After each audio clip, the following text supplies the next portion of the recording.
একদিকে স্বাধীনতা প্রদান, আবার অন্যদিকে শাসন। একবার উদ্বোধনের এক পাচক ব্রাহ্মণকে ছাড়িয়ে দেওয়ার কথা হলো, কিন্তু শ্রী মায়ের সেবার অসুবিধা হবে এই অজুহাতে কার্য পরিচালক সেটি করতে রাজি হলেন না। এই কথাটি মায়ের কানে গেল। মা শুনে বললেন, তোমরা তো সন্ন্যাসী, তোমাদের ত্যাগই লক্ষ্য, একটা চাকরকে তোমরা ত্যাগ করতে পারলে না?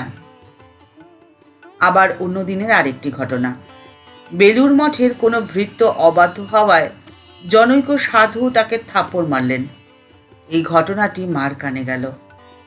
তখন মা বললেন, ওরা তো সন্ন্যাসী, ওরা গাছতলায় থাকবে, তাদের আবার মঠ বাড়ি চাকর, আবার সেই চাকরকে মার, এত উদ্ধত্ত। সময়টা 1912। শ্রীমা তখন কাশীতে রয়েছেন। জনৈকা স্ত্রীলোক মায়ের কাছে নিজের দুঃখ দারিদ্র্যের কথা বলতে লাগলেন, আর মাকে ধরে বসলেন যাতে তিনি সেবাশ্রমের অধ্যক্ষকে বলে দেন যে কিছু সাহায্য তারা যাতে তাকে করেন।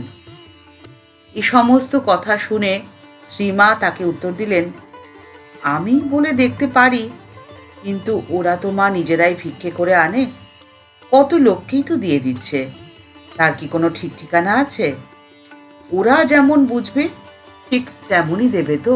আপনি যদি চান যে আপনাকে সকলে সমীহ করুক, শ্রদ্ধা করুক, আপনার কথা মেনে চলুক, তাহলে কঠোরতা এবং কোমলতা এই দুটিকেই আপনাকে সমানভাবে নিয়ে চলতে হবে। একদিকে যেমন শাসন, অন্যদিকে তাদেরকে স্বাধীনতাও আপনাকে দিতে হবে। এই শিক্ষাই দিয়ে গেছেন শ্রীমা সারদা দেবী। ভৃত্যকে সপাটে চর মারার জন্যে শ্রীমা যেমন ভর্ৎসনা করেছিলেন, ঠিক একইভাবে স্ত্রীলোককে সাহায্য করার হুকুম তিনি জারি করেননি।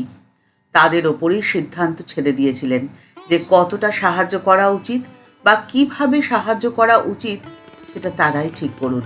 প্রয়োজন স্থলে মা কঠোর হয়েছেন ঠিকই, কিন্তু মায়ের চরিত্রের বিশেষত্বই তো স্নেহ কোমলতা। সকলের মা তিনি, সকলের প্রতি মায়ের সমান স্নেহ, সমান ভালোবাসা, তাতে যার যতই আপত্তি থাকুক না কেন। জনৈক ব্রহ্মচারী বেলুড় থেকে কলকাতায় বড় বাজারে বাজার করতে যান, আর সময় মতো জোয়ারের নৌকো যখন পান তখনই তিনি বেলুড়ে ফিরে আসতে পারেন এবং তখনই তিনি আহার গ্রহণ করতে পারেন। কখনো কখনো বেলুড় মঠে এসে আহার গ্রহণ করতে করতে প্রায় অনেকটা বেলা হয়ে যায়। যাতায়াতের অসুবিধা এবং অনিশ্চয়তার জন্যে যথাসময় তিনি সংবাদও দিতে পারেন না, যার ফলে তিনি আহারের জন্য যখন তখন উদ্বোধনে এসে উপস্থিত হন। এরকম ঘটনা প্রায়ই ঘটে। একদিন গোলাপ মা অত্যন্ত বিরক্ত হয়ে চিৎকার চেঁচামেচি করতে শুরু করলো। উঁচু গলায় তিনি সেই ব্রহ্মচারীকে তিরস্কার করছেন আর বলছেন যে এরকমভাবে আসলে তার পক্ষে আর এরকম আহার দেওয়া সম্ভব নয়।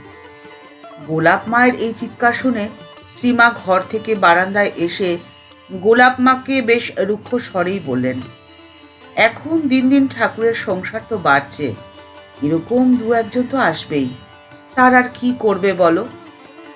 কিন্তু গোলাপ মা মায়ের কথা শুনেও বললেন, তা ও তো হামেশাই আসে গো, একদিনও তো বলে যায় না। শ্রীমা কিন্তু থেমে গেলেন না। তিনি নিরস্ত্র না হয়ে গোলাপ মাকে বললেন, তা হোক গে, এখন তুমি ওকে শিগগির খেতে দাও দেখি, অনেক বেলা হয়ে গেছে, বাছা আমার ঘুরে ঘুরে আসছে। কিন্তু গোলাপ মা তবুও থামলেন না। মাকে খোঁটা দিয়ে তিনি বললেন, ওর ওপরে তোমার এত দরদ কেন? ও কি তোমার শ্বশুর? মা হেসে বললেন, হ্যাঁ তাই তো, ওরা আমার শ্বশুর, আমার সন্তান, আমার সব। সংসার যে বড় বিচিত্র, আর তার থেকেও বেশি বিচিত্র মানুষের জীবনচক্র। আপনি যাদের জন্য এত দিন বেঁচেছেন, যাদের জন্যে আপনার ব্যস্ততা জীবন কেটেছে, তারা আজকে এতটাই ব্যস্ত যে আপনাকে দেওয়ার মতো সময় তাদের হাতে নেই। আর আপনার তখন তাদের উপরে অভিযোগ যে তারা আপনাকে সময় দেয় না, আর তাদের এহেন ব্যবহার আপনার আত্মসম্মানকে আঘাত করে। আপনি মনে মনে দুঃখ পান, কষ্ট পান। নিজের আত্মসম্মানকে তো আপনাকে নিজেকেই ধরে রাখতে হবে। তার জন্যে আপনাকে 5টি কথা মনে রাখতেই হবে। প্রথম, আপনি তাদের সাথেই দেখা করুন যারা আপনার সাথে দেখা করতে আসে, আপনাকে যারা পছন্দ করে, ভালোবাসে, দ্বিতীয়, আপনি তাদের খবর নিন না যারা আপনার খবর নেয়, আপনার ভালোতে বা আপনার মন্দতে যারা আপনার পাশে থাকে। তৃতীয়, আপনি তাদেরকেই সম্মান দিন যারা আপনাকে সম্মান করে। চতুর্থ, আপনি তাকেই সমর্থন করুন যে আপনার প্রত্যেকটি কাজকে সমর্থন করে। আপনার যদি কোনো কাজ বা যদি কোনো কথা তাদের অপছন্দও হয়, তারা আপনার সামনে আপনাকে সেটি বলে, আপনার পেছনে নয়। আপনি তাদের পাশেই থাকুন। আর সবার শেষ যে কথাটি আপনাকে মনে রাখতেই হবে সেটি হলো পঞ্চম কথা, আপনি তাদেরকেই উপেক্ষা করুন যারা আপনাকে আজকে উপেক্ষা করছে। যারা আপনাকে আজকে উপেক্ষা করছে তাদের জন্য আপনি আপনার মূল্যবান জীবনটিকে নষ্ট করে ফেলবেন না।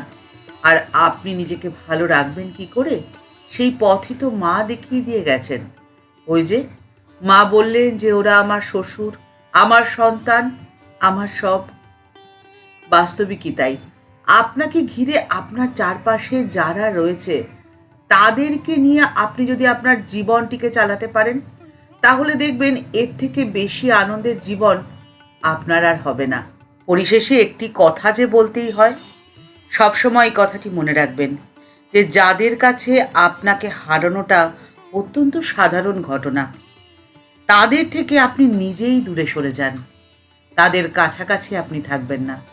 তাহলেই আপনার আত্মসম্মান আপনি ধরে রাখতে পারবেন আর আপনার জীবনটিকে আপনি আনন্দে রাখতে পারবেন। কারণ আনন্দে থাকাটি অত্যন্ত প্রয়োজনীয়। তাতে আপনার শরীর, আপনার মন দুটোই ভালো থাকবে। আজকের পর্বটি এখানেই শেষ হলো।